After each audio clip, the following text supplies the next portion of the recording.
Dans le port de Beyrouth, entre ses grues et ses sillons dévastés par l'explosion du 4 août 2020, un chant d'espoir résonne. C'est en prière que la délégation des évêques de France en visite à Beyrouth exprime sa solidarité aux Libanais. Et nous prions en union avec tout le peuple libanais qui reste profondément marqué par cette explosion. Au nom du Père et du Fils et du Saint-Esprit. Amen.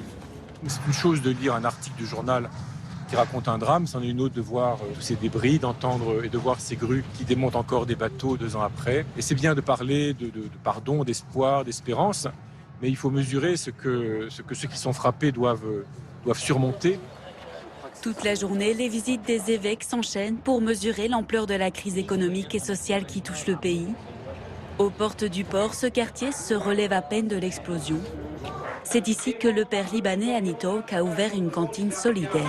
Et juste après l'explosion, on a commencé avec ma femme. Notre cuisine s'est ouverte à tout le monde, que ce soit des chrétiens, des musulmans, des noirs, des blancs. 900 repas sont servis chaque jour par des volontaires aux familles sans ressources. Une solidarité qui marque les esprits. Je suis frappé par leur résilience, par leur qualité humaine et spirituelle pour affronter cette vie qui est extrêmement rude. Le Liban a vécu des drames terribles et en même temps, à chaque fois, il renaît. Ça veut dire qu'il y a une force intérieure dans ce peuple. Pour nous, catholiques français, c'est un magnifique exemple. La résilience et la force des Libanais leur ont permis de reconstruire la majorité des maisons et hôpitaux de la ville grâce aux dons venus du monde entier. Mais la crise économique et l'effondrement des salaires a porté un coup fatal au système de santé. Dans l'hôpital des Sœurs du Rosaire de Beyrouth, les chambres tout juste rénovées restent vides.